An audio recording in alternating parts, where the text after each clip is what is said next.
I'm Marco, 32, a software engineer who clawed my way up from our cramped Seattle apartment where Mom raised us alone. Every promotion reminded me of watching her work 3 jobs just to keep food on our table. Yesterday, I was finalizing paperwork for my dream position in Tokyo when my phone buzzed. A text from my sister Sophia read, "I'm quitting my job, you'll take care of us while I figure things out." My stomach dropped. Before I continue this story, let me know where you're watching from in the comments. Hit that like button and subscribe to join me through this family drama that changed everything. Growing up in the Rainier Valley neighborhood of Seattle wasn't easy. Our apartment was small, just 2 bedrooms for the 3 of us, my mother Laura, my sister Sophia, and me. The walls were thin, the plumbing temperamental, but Mom somehow made it feel like home despite everything. Dad walked out when I was 8, and Sophia was 6. I still remember the sound of the door closing behind him, the finality of it. He never called, never sent birthday cards, never paid a cent in child support. It was as if he had simply erased us from his life. Mom never spoke badly of him, but the tight line of her mouth whenever his name came up told me everything I needed to know. After Dad left, Mom took on everything. She worked as a receptionist during the day, waited tables at night, and on weekends cleaned houses in the wealthy neighborhoods across town. I'd watch her come home after midnight, feet swollen, eyes heavy with exhaustion, but she'd still check our homework and make sure we had clean clothes for school the next day. "Education is your ticket out," she would say. "Work hard now so you don't have to work as hard later." I took those words to heart. By 14, I was stocking shelves at the local grocery store after school. My paychecks went straight to Mom, no questions asked. I knew what bills looked like when they came with red stamped warnings. I knew what it meant when Mom would stare at the contents of our refrigerator a little too long, calculating what meals she could stretch from almost nothing. Sophia, on the other hand, took a different path. 2 years younger than me, she seemed to float above the hardship, somehow immune to the weight of our circumstances. While I was working and studying, Sophia was running with friends, skipping classes, expecting Mom to fix her problems. And Mom always did. "Your sister is more sensitive," Mom would explain when I questioned why Sophia didn't have the same responsibilities. "She needs more time to find herself." I loved my sister, but watching her manipulate Mom was frustrating. When Sophia failed a class, Mom would stay up all night helping her with makeup assignments. When Sophia lost a part-time job for constantly showing up late, Mom would make excuses for her. When Sophia wanted new clothes we couldn't afford, Mom would put in extra cleaning jobs. Meanwhile, I applied for every scholarship I could find. I worked through high school and took night classes at the community college while working full-time during the day. It took me 6 years instead of 4, but I finally earned my computer science degree. No one handed me anything. Every step forward came from my own sweat and determination. That degree changed everything. I started at a small tech company, taking an entry-level position that barely paid more than my previous retail job. But I worked overtime, volunteered for the projects no one else wanted, and slowly built a reputation as the guy who could solve problems. Each promotion felt like validation that my path, the harder path, had been the right one. Throughout my 20s, the family dynamic remained unchanged. Sophia bounced between jobs, relationships, and apartments, leaving a trail of unpaid loans and broken commitments. She'd show up at my door when her roommate kicked her out or when her car needed repairs she couldn't afford. And like Mom, I'd help her, though each time I promised myself it would be the last. "She's family," Mom would say when I expressed frustration. "We're all she has. But what about what I had? What about the life I was trying to build?" These questions always remained unspoken, buried beneath layers of guilt and obligation. By my 30th birthday, I had worked my way up to senior software engineer at a major tech firm. I had benefits, savings, and a modest but comfortable apartment of my own. For the first time, I wasn't living paycheck to paycheck. I could breathe.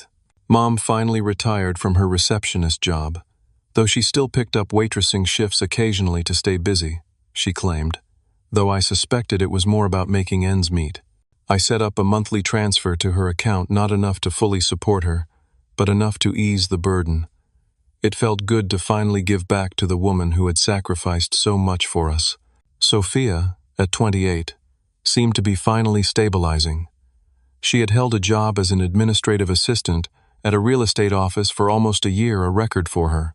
She had her own studio apartment, and even talked about taking some college courses. I dared to hope that maybe, finally, she was growing up. Then came the opportunity that would change everything. My company was expanding its operations to Tokyo and needed experienced engineers to help establish the new office. The position came with a significant salary increase, housing allowance, and the chance to work in one of the most innovative tech markets in the world. When my manager asked if I would be interested, I didn't hesitate. "This is exactly the kind of opportunity you've worked for," he said. 2 years in Tokyo would fast-track your career in ways you can't imagine. That night, I called Mom to share the news. Her response was measured happy for me but concerned about the distance. "We'll hardly see you," she said, but assured me she was proud.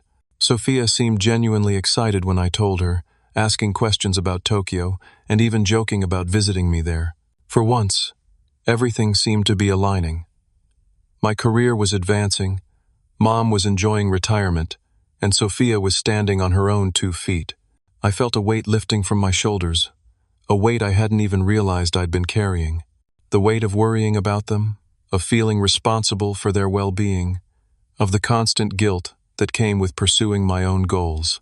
Little did I know, that weight was about to come crashing back down harder than ever before. The Tokyo offer came at what seemed like the perfect time in my life. At 32, I had established my professional reputation but was still young enough to adapt to a completely new culture and environment. The position was senior software engineer with a focus on expanding our company's AI capabilities in the Asian market. It represented not just a significant salary increase, almost 40% more than I was making in Seattle, but also the kind of international experience that could open doors for the rest of my career. "We need someone who can hit the ground running," my director James explained during the formal offer meeting. "Someone who understands our systems inside and out but can also adapt to new ways of doing things." Your name was at the top of everyone's list, Marco. The pride I felt in that moment was indescribable. All those years of extra hours, of volunteering for difficult projects, of putting work before personal relationships, they had led to this recognition.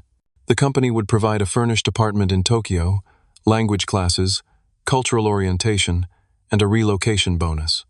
The contract was for 2 years with the possibility of extension. That night, I allowed myself to dream about what this move could mean. I'd never been outside North America before. My vacations had been limited to weekend trips to Portland or Vancouver, always with one eye on my phone in case work needed me. Tokyo represented a complete change. New food, new language, new professional challenges, new friends. I stayed up late researching Japanese culture, already making mental lists of places I wanted to visit. The next morning, I called Mom to share the formal offer details. Her response was more enthusiastic than before. "Your father would be proud," she said, surprising me by mentioning him. She rarely did. He always wanted to travel but never had the chance. We talked about how I would set up regular video calls with her, how I'd bring her to visit once I was settled, and how the higher salary would allow me to increase my monthly contribution to her expenses. These plans made the distance seem less daunting. "And don't worry about Sophia," Mom added. "She's doing so well now. We'll be fine while you're gone." Sophia herself seemed to have turned a corner. During our weekly family dinners in the month leading up to my planned departure, she asked thoughtful questions about my new position. She even helped me research neighborhoods in Tokyo and suggested Japanese movies I should watch to get a feel for the culture. "I'm really proud of you, bro," she said during one dinner. "You've always been the smart one, the one with the plan. It's cool to see it paying off." Her words meant more to me than she could know.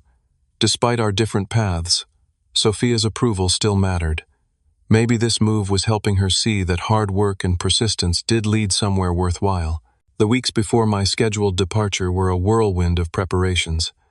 I gave notice on my apartment, sold most of my furniture, and put the few sentimental items I couldn't part with into a small storage unit.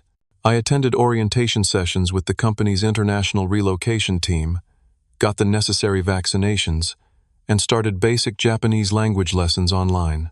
Each step made the opportunity feel more real and exciting.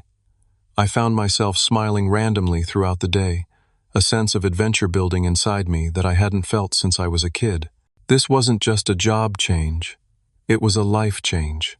2 weeks before my planned departure, I organized a special dinner for Mom and Sophia at Mom's favorite seafood restaurant overlooking Puget Sound.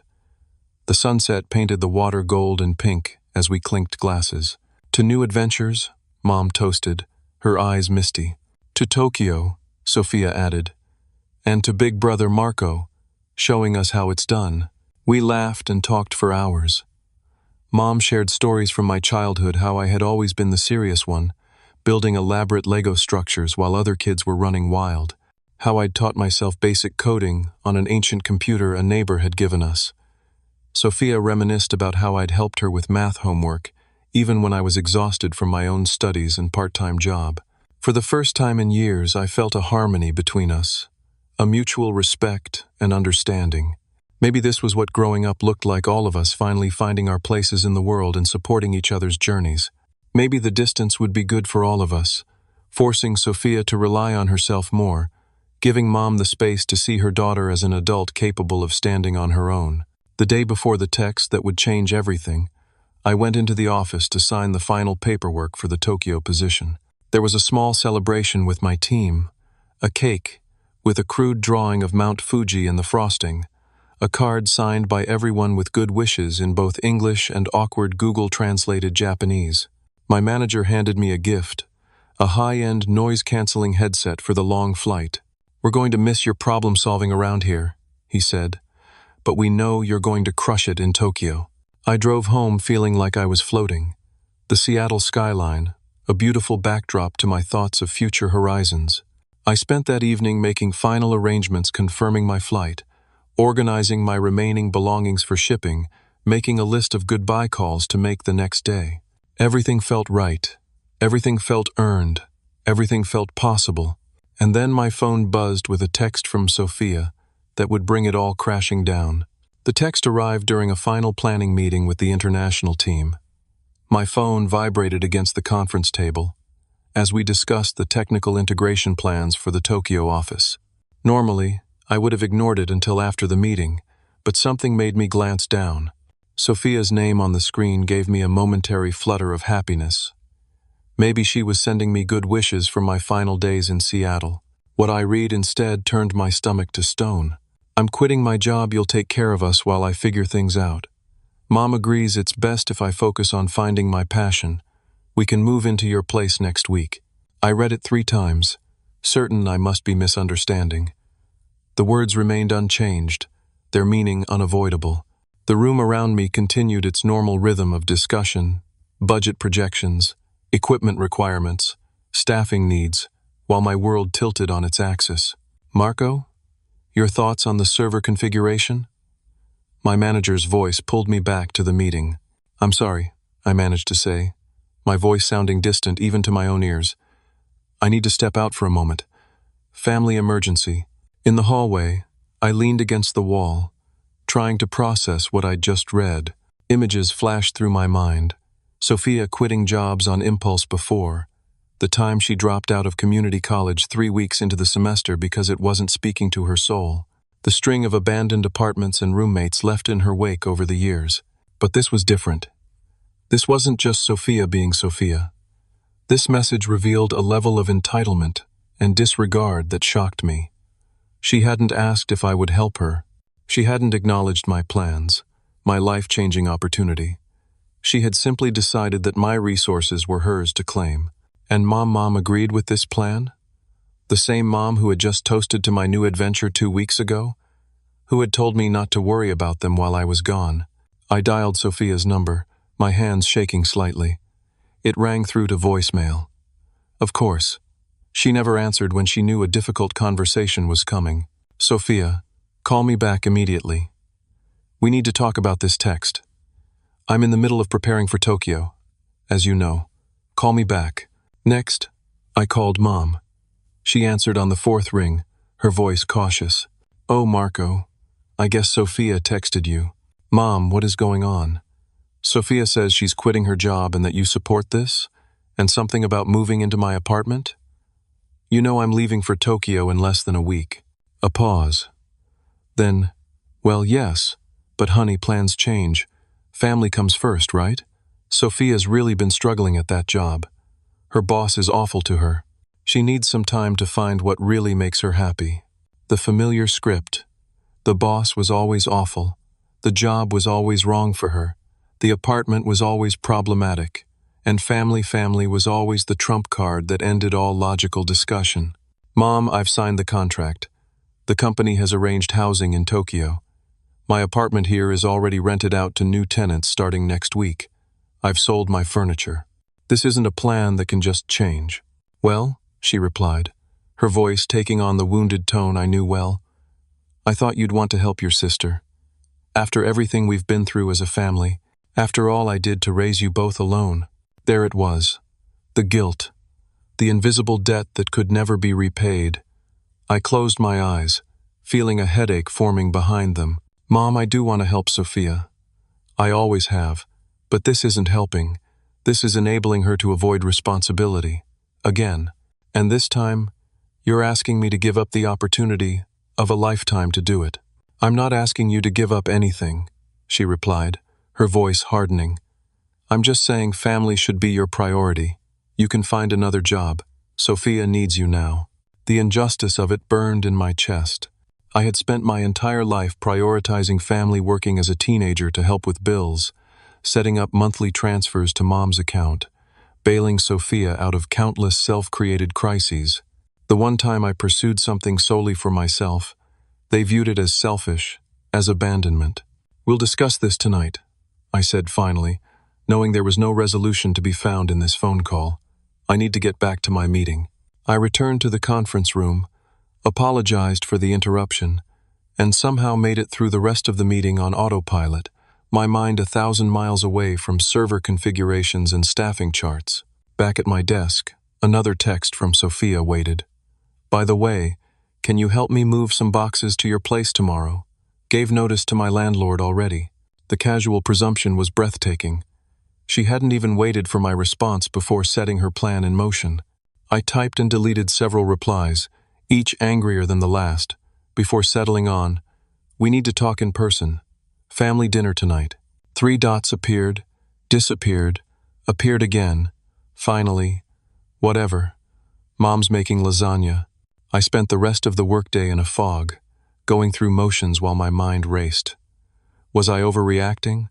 Was family truly the ultimate priority, even at the expense of my own future? What would happen to Sophia if I wasn't there to catch her? These questions had no easy answers, but one thing was clear. I couldn't make a decision of this magnitude based on a text message and guilt. That evening, I drove to Mom's house with a knot in my stomach. The small Rambler looked the same as always, the porch light, with its perpetually flickering bulb, the ceramic frog by the door that had been there since my childhood, the curtains Mom had sewn herself 20 years ago and refused to replace despite their faded pattern. Before I could even knock, the door swung open. Sophia stood there in sweatpants and an oversized t-shirt, looking completely unconcerned. Finally, I'm starving. Mom wouldn't let us start without you. She turned and walked back inside without waiting for a response, as if our text exchange had never happened, as if she hadn't just detonated a bomb in the middle of my life. I stepped inside, bracing myself for the confrontation to come, the disappointment hanging in the air like a physical thing, heavy and unavoidable. The smell of Mom's lasagna filled the small house, a scent that normally brought comfort but now only intensified my unease. In the kitchen, Mom was placing a large casserole dish on the table, which was already set with the mismatched plates and silverware from my childhood. Everything looked normal, ordinary, as if this were just another family dinner rather than a pivotal moment in our relationships. There he is, Mom said, smiling as if nothing were wrong. Just in time. Sit down. Let's eat while it's hot. I remained standing. Before we eat, I think we need to talk about Sophia's text and what's actually going on here. Sophia rolled her eyes as she dropped into her usual chair. Do we have to do this right now? I'm starving. Yes, we have to do this now, I replied, struggling to keep my voice level. You sent me a text saying you're quitting your job and expecting me to support you. You gave notice to your landlord apparently without even waiting for my response. This isn't a small thing, Sophia. This impacts all of us. Mom placed a serving spoon in the lasagna and sat down. Let's discuss it while we eat. No reason to let good food get cold. This was typical Mom's way of diffusing tension, of normalizing even the most significant conflicts. Food as peacemaker, as distraction. I sat reluctantly, knowing this conversation would happen with or without lasagna. So, I began, accepting a plate but not touching the food. Can someone explain to me why Sophia is suddenly quitting her job? The job she's had for almost a year. The longest she's ever stayed anywhere? The job that was going so well that I felt comfortable accepting the Tokyo position? Sophia took a large bite of lasagna before answering. That place is toxic, Marco. My boss takes credit for all my ideas. My coworkers are fake. I'm not growing there. The familiar complaints. The same reasons she'd left her last 6 jobs. And have you looked for another position before deciding to quit? Do you have savings to support yourself while you're unemployed? She waved dismissively with her fork. That's why I texted you. I need some time to figure out what I really want to do with my life. Find my passion, you know? I can't do that while stuck in some soul-crushing 9 to 5. So your plan is to move into my apartment, which, I remind you, is no longer mine as of next week, and have me support you financially while you find your passion. And where exactly would I be during all this? Mom interjected. We thought you could postpone Tokyo. Maybe for 6 months or so, until Sophia gets on her feet. Your company would understand for family reasons. I placed my palms flat on the table, trying to steady myself. Let me get this straight. You want me to turn down a career-defining opportunity, break a contract I've already signed, damage my professional reputation, and continue paying for an apartment I no longer want, so that Sophia doesn't have to work or pay rent while she finds herself? When you put it like that, you make it sound so selfish, Sophia snapped. Selfish? Are you serious right now? The control I'd been maintaining began to slip. I've worked for this opportunity for years. Years of overtime, of taking on the projects nobody wanted, of putting my personal life on hold. And now that it's finally happening, you want me to throw it away because you're bored with your job? It's not about being bored, Mom said, her voice taking on the injured tone that had always worked to make me back down in the past. Sophia is unhappy. As her brother, don't you care about that? Of course I care. But this isn't about caring. It's about accountability. It's about being an adult and facing consequences. Sophia pushed her plate away. I already quit, okay? Last week. So your lecture about looking before leaping is a little late. The revelation hit me like a physical blow. Last week? You've known you were quitting for at least a week, and you're just telling me now, days before I'm supposed to leave the country? We were going to tell you earlier, Mom said, not meeting my eyes. But you were so excited about Tokyo, we thought it would be better to wait. Better for whom? I asked incredulously. Not for me, certainly. Not for the company that's expecting me in Tokyo on Monday. You waited because you knew I'd object, and you wanted to present me with a fait accompli. Mom reached across the table to touch my hand. I pulled away. Honey, I know this is disappointing, but I need you too. My Social Security barely covers the mortgage, and with prices going up, another layer to the manipulation unveiled itself. Not just Sophia, but Mom too. They had been discussing this between them, planning how to approach me, how to ensure I couldn't refuse. So this isn't just about Sophia finding her passion. You're also counting on me financially. The pieces clicked into place. That's why you've been picking up extra waitressing shifts lately, isn't it? Not to stay busy, but because you need the money. Mom's silence confirmed it. Why didn't you tell me you were struggling? I would have increased the monthly transfers. I would have helped you find resources. You didn't have to conspire like this. We're not conspiring, Sophia protested. We're family. We're supposed to help each other.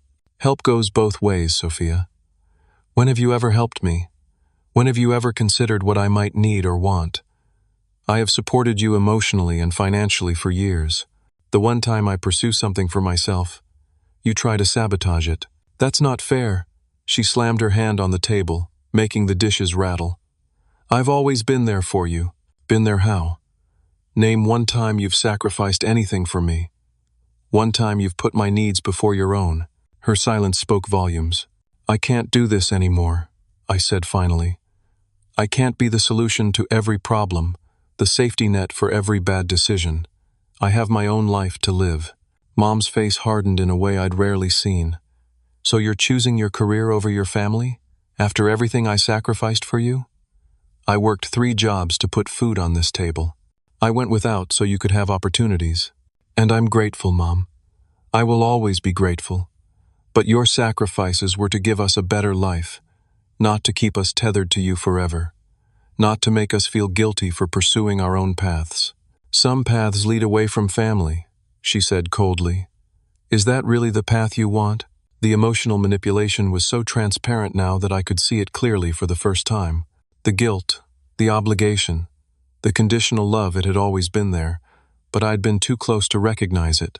I'm leaving for Tokyo on Monday, as planned, I said, standing up. I'll help you both find other solutions, but I won't cancel my plans. I can't. Sophia's face contorted with anger. Fine. Abandon us, just like Dad did.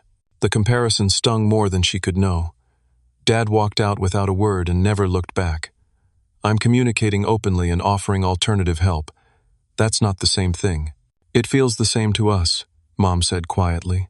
I looked at these 2 women who were my family, whom I loved despite everything, and realized that they could not see me clearly.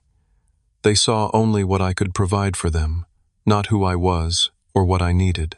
I think I should go, I said, my appetite long gone. We're not going to resolve this tonight. As I walked to the door, Sophia called after me. So what am I supposed to do now? Sleep on the street? I turned back one last time. You have 5 days left at your apartment by your own admission. Use that time to call your friends, look for a new job, apply for assistance if you need to. There are options that don't involve derailing my life. As I drove away from Mom's house, missed calls and texts began flooding my phone. Extended family members, aunts, cousins, Mom's friends, all suddenly concerned about my abandonment of family. The narrative was already spreading, casting me as the villain, the selfish son who chose money over blood. I silenced my phone and drove aimlessly through Seattle's rain-slicked streets, feeling more alone than I had in years, yet somehow, beneath the hurt and anger, feeling the first stirrings of a long-overdue liberation. I barely slept that night. My apartment mostly empty now, except for a mattress on the floor, a folding chair, and suitcases packed for Tokyo felt like limbo, a space between worlds. Rain tapped against the windows as I stared at the ceiling, replaying the dinner conversation, wondering if there had been another way to handle it, another path through the minefield of family expectations. By dawn, I had made a decision. Not from anger, not from hurt, but from a place of clarity I hadn't experienced before. I showered, dressed in my best suit, and drove to the office earlier than usual. My director, James, was already there, reviewing reports with a cup of coffee. Marco, you're early. Everything set for Monday? I took a deep breath. That's what I wanted to discuss. I've had some family complications come up. His face fell slightly. I was afraid of this. Visa issues? No, nothing like that.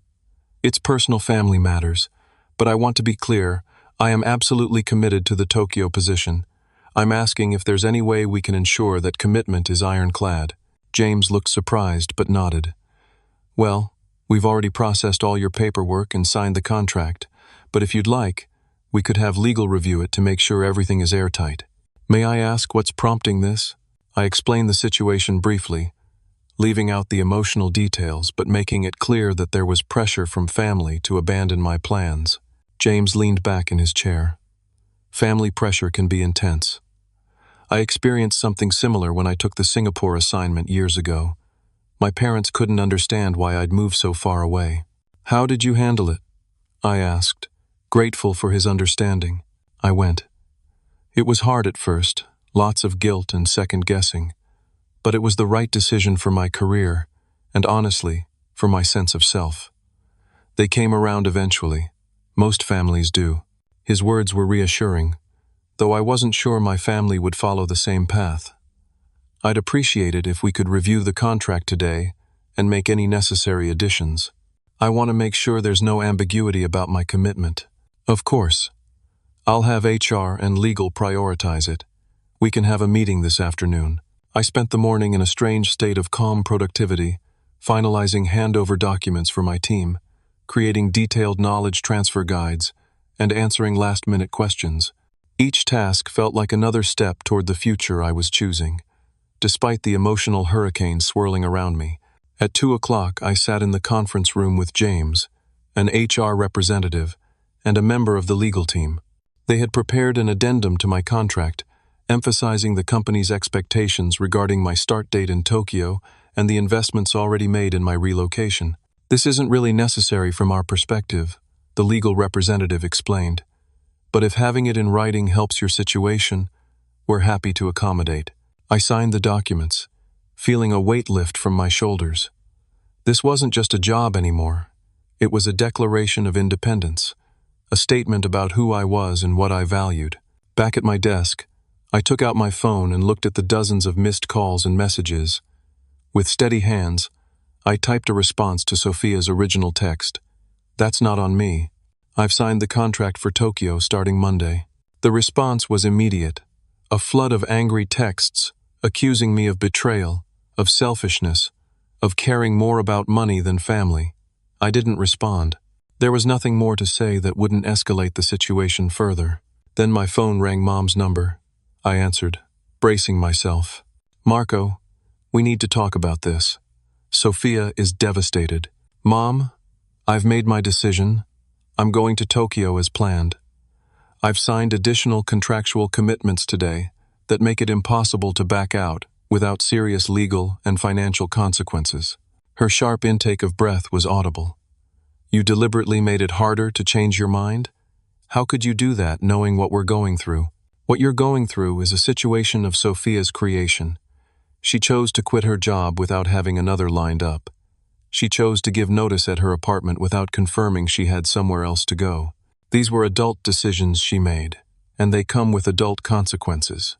"She's your sister," Mom's voice rose in pitch, "and I'm your mother. Doesn't that mean anything to you?" "It means everything to me," I said quietly.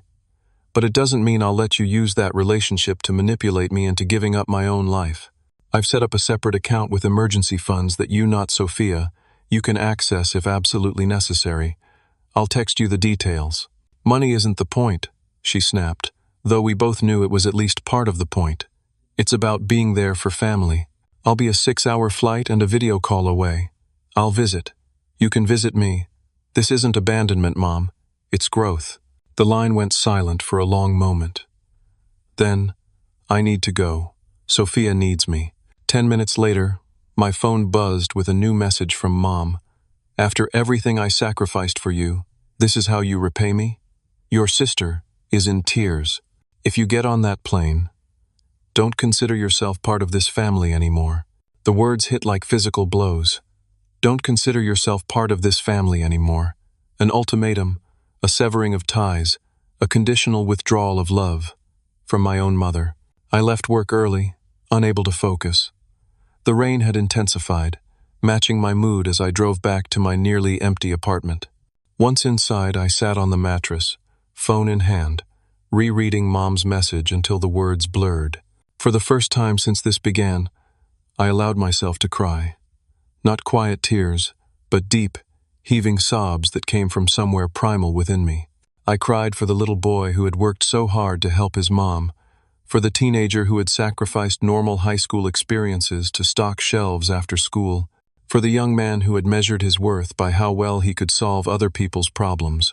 I cried because part of me, a larger part than I wanted to admit, still craved their approval, still wanted to be the good son, the good brother. I cried because choosing myself felt like an act of betrayal, even though logically I knew it wasn't.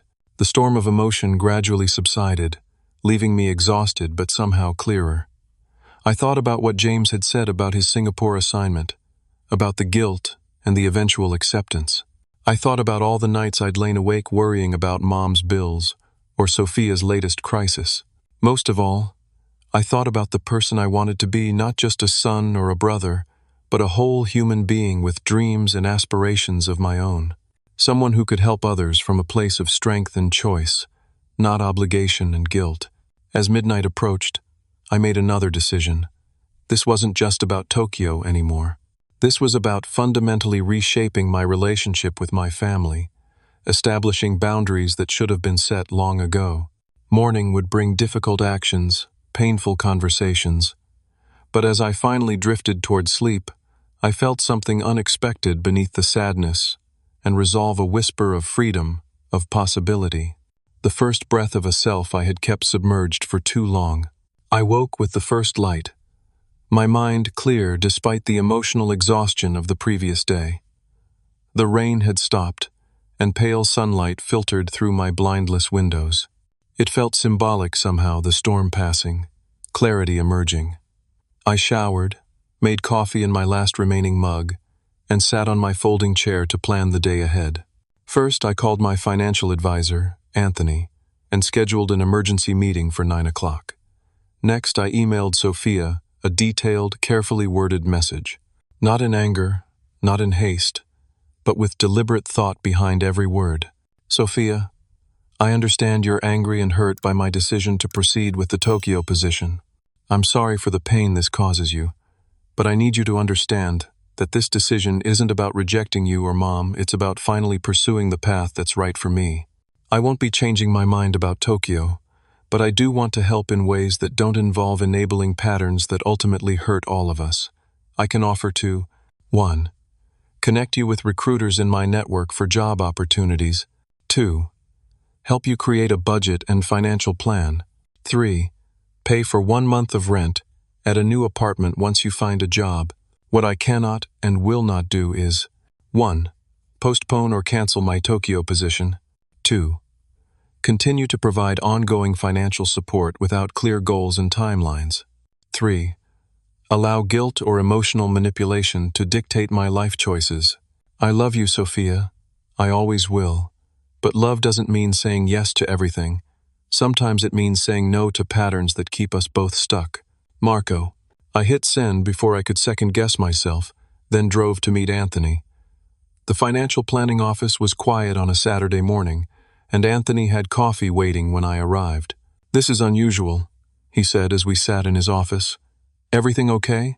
I explained the situation, Mom's financial struggles that she'd hidden from me, Sophia's expectation of support, and my imminent departure for Tokyo. Anthony listened without judgment, nodding occasionally. So I need to set up a system that provides some safety net for Mom, but with clear boundaries, something that can't be abused or drained for non-essential purposes. Anthony tapped his pen against his notepad. We can create a trust with specific conditions. Your mother would have access for documented needs, medical expenses, housing costs, utilities, but not just general withdrawals. And Sophia shouldn't have access at all? He gave me a level look. Based on what you've described, giving her direct access would undermine the boundaries you're trying to establish. If your mother chooses to share with her, that's between them. But structurally, the account should be for your mother only. We spent the next hour working out the details. I would fund the account with enough to cover Mom's mortgage for 6 months and other basic necessities, but not enough to support both her and Sophia indefinitely. Anthony would serve as trustee, reviewing withdrawal requests against the established criteria. This is a healthy boundary, Marco, he assured me as I signed the paperwork. You're providing genuine help while encouraging independence. My next stop was to meet Jackson, my oldest friend who had known my family since childhood.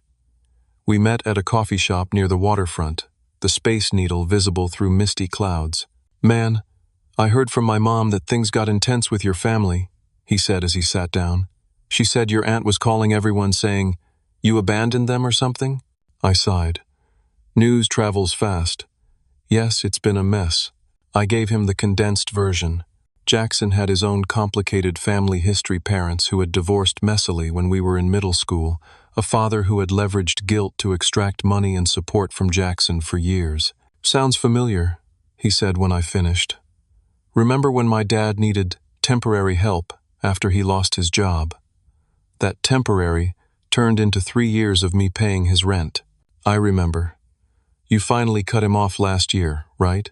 Jackson nodded. Hardest thing I've ever done. He didn't speak to me for 4 months. Called me every name in the book. Had relatives calling me saying I was cruel. How did you handle it?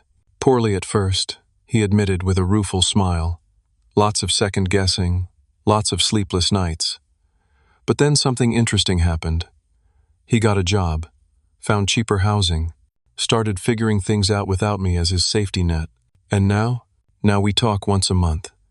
It's not perfect, but it's better, more honest. He respects me more, I think. And I definitely respect myself more. His words resonated deeply. My mom said if I get on that plane, I shouldn't consider myself part of the family anymore.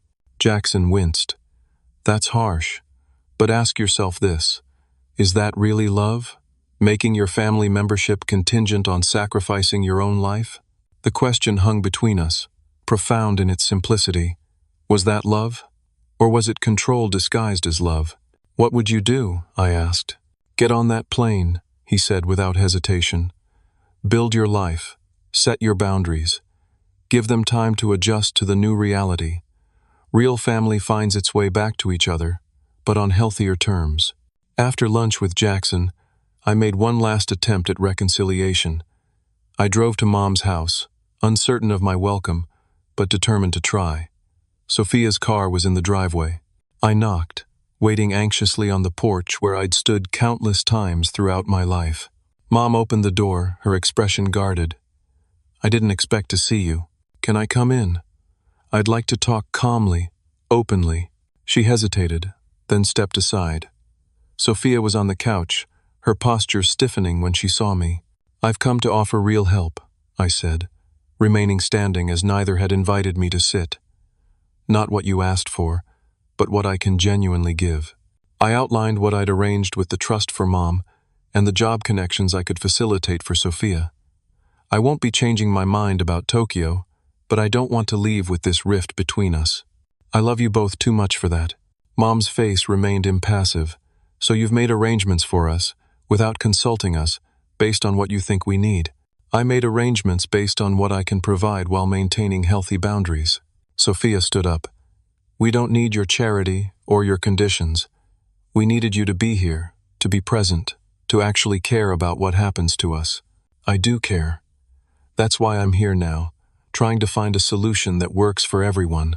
A solution that lets you do exactly what you want while feeling good about throwing us a few dollars? Mom's voice was sharp. That's not a solution, Marco. That's absolving yourself of responsibility. My responsibility is to help in ways that promote growth and independence, not dependence. I won't apologize for that. The conversation circled painfully for another 20 minutes, making no progress, finding no common ground. They wanted concession. I offered compromise. They demanded presence. I offered support from a distance. The gap between these positions seemed unbridgeable. Finally, I stood to leave. My offer stands. The trust is set up. My contact list of recruiters is in your email, Sophia. I hope you'll reconsider, but I understand if you need time. We've given you a lifetime, Mom said softly. You've given us an afternoon. Outside, I sat in my car for several minutes, hands gripping the steering wheel, fighting the urge to go back in, to give them what they wanted, to abandon my plans, and remain in the familiar pattern of sacrifice and resentment. But something had shifted irreversibly inside me. I started the engine and drove away from the house I'd grown up in, uncertain if I would ever be welcomed back.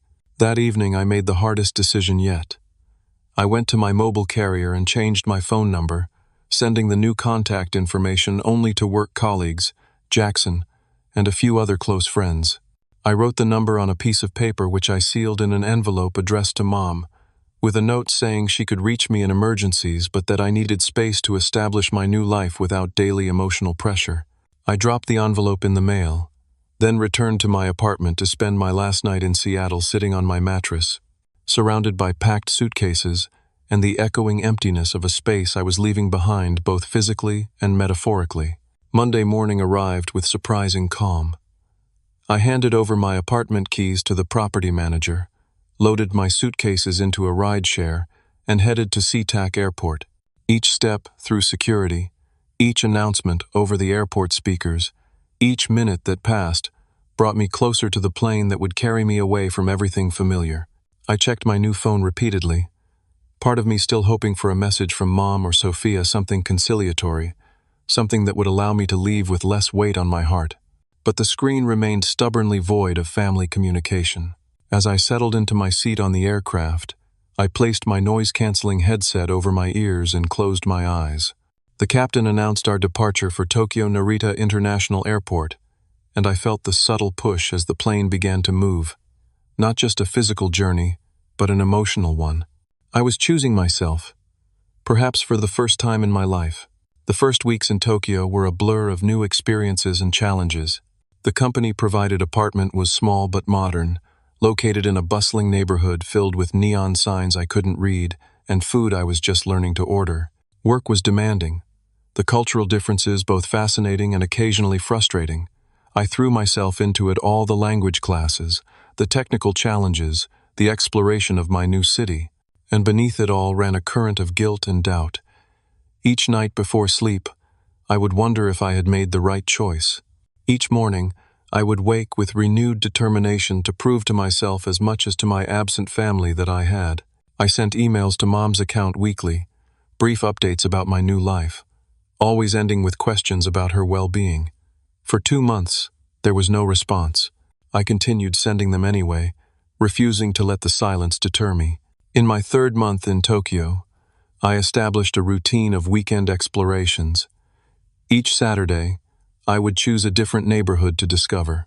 It was during one of these explorations, sitting alone in a tiny ramen shop while rain fell outside, that I received my first email from Mom. It was short, just 3 sentences. The house needed a new water heater. The trust covered it. Thank you. Not warm, not forgiving, but communication nonetheless. I responded immediately with genuine pleasure at hearing from her, keeping my reply light and positive, asking again about her health and activities. Another month passed before she replied again, this time with a slightly longer message that included a brief mention of Sophia having interviews lined up. Slowly, gradually, our digital communication increased in frequency and warmth. By the 6-month mark, we were exchanging emails every week or two. Mom began sharing small details of her life. A new book club she'd joined, repairs to the house, a dinner with old friends. I told her about my Japanese language progress, the colleagues who had become friends, the unexpected beauty of cherry blossoms that transformed Tokyo in spring. What we didn't discuss was the rift that had separated us, the ultimatum that had been issued and defied. It remained an unspoken presence in our careful exchanges. Then came the email I hadn't dared hope for, from Sophia, appearing in my inbox on an ordinary Tuesday morning. I got a job, full-time, benefits, at an advertising agency, started last month. It's actually interesting work. Got my own studio apartment too. Not in the best neighborhood, but it's mine, and I pay for it myself. Mom says you're doing well in Tokyo. No apology, no direct acknowledgement of our conflict, but between the lines I read something new, a grudging pride in her independence, a subtle recognition that she had found her way without me as her safety net. I responded with genuine congratulations and specific questions about her work. Our subsequent emails were cautious but increasingly open. She shared challenges at the new job, frustrations, small victories. I offered advice when asked, encouragement always. In my 10th month abroad, during a video call that had become our monthly ritual, Mom surprised me by saying, Sophia's really changed. She's more responsible now. More like you. That's great, I said, carefully neutral. Mom looked away from the camera for a moment. I think, perhaps, we relied on you too much, expected too much. It wasn't quite an apology, but from Mom, it was extraordinary, an admission that the dynamics had been unbalanced, that their expectations had been unfair. I just wanted everyone to be okay, I said, including me. She nodded slowly. I understand that better now. As my 1-year anniversary in Tokyo approached, the company offered to fly a family member to visit. I extended the invitation to Mom, unsure if she would accept. Her affirmative response came the same day, with an additional note. Sophia says to tell you, she can't come because of work commitments, but she sends her love. Work commitments, responsibility, independence. The transformation was remarkable. Mom's visit was a revelation. Seeing Tokyo through her eyes helped me appreciate anew the adventure I was living. And watching her interact with my colleagues, my new friends, my new world gave her insight into what this opportunity had meant for me. On her last night, sitting in a small restaurant overlooking the city lights, she reached across the table and took my hand. I was wrong, she said simply. Wrong to try to hold you back. Wrong to make you feel guilty for living your own life. The words I had longed to hear, had perhaps needed to hear to fully embrace my choice. I understand why you did it, I replied. You were scared. Yes. Scared of change. Scared of losing you. Scared of facing my own part in enabling Sophia's dependency. She squeezed my hand. But I was wrong, and I'm sorry. I'm sorry too, I said, meaning it. Sorry for the pain my leaving caused. Sorry for the way it happened. But not sorry you went. No, I admitted. Not sorry for that. She nodded, a small smile touching her lips. Good. You shouldn't be. When I took her to the airport the next day, our goodbye was different from any we had shared before, equal adults embracing with mutual respect and genuine love. Not the complicated tangle of obligation and guilt that had characterized our relationship for so long. The months that followed brought continued growth in all our relationships.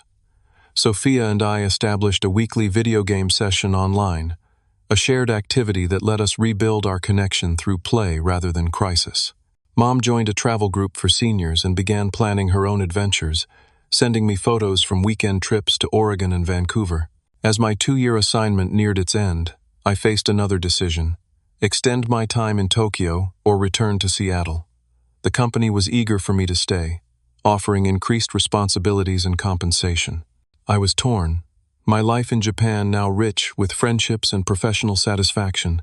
During a video call with Mom and Sophia, now a regular event, I shared my dilemma. What do you think I should do? I asked, curious about their perspective but no longer seeking their approval. Mom answered first. What do you want to do, Marco? I think I want to stay, I admitted, at least for another year or two. Sophia grinned. Then stay. Japan looks amazing from all your photos. Maybe I can visit next time. The agency might even have some clients there I could connect with. We'll miss you, Mom added. But we'll be fine. We are fine, and we want you to be happy. Simple words, yet they represented a profound shift in our family dynamic, from expectation to acceptance, from dependence to mutual support, from conditional to unconditional love. That night, I stood on my small balcony, overlooking the Tokyo skyline, reflecting on the journey of the past 2 years. The hardest lesson had been learning that sometimes true family love means setting boundaries, means saying no, means allowing others to face the consequences of their own choices. The deepest pain had come from breaking old patterns, but also the greatest growth. By refusing to enable Sophia, I had inadvertently given her the gift of self-reliance. By standing firm against Mom's emotional manipulation, I had created space for a more authentic relationship to develop. And by choosing myself, my dreams, my goals, my well-being, I had become someone better able to truly support those I loved, not from obligation, but from strength and choice. The text that had once seemed to threaten everything had, in the end, catalyzed transformations none of us could have imagined. By refusing to be the solution to everyone else's problems, I had allowed us all to find better solutions within ourselves. Have you ever had to make a difficult choice between your own needs and family expectations? How did you handle it, and what did you learn? I'd love to hear your thoughts in the comments. Don't forget to like this video if you found my story helpful, subscribe for more real-life experiences, and share with anyone who might be struggling with family boundaries. Remember that sometimes the hardest decisions lead to the most meaningful growth for everyone involved. Thank you for listening, and I wish you strength in your own journey of self-discovery and healthy relationships.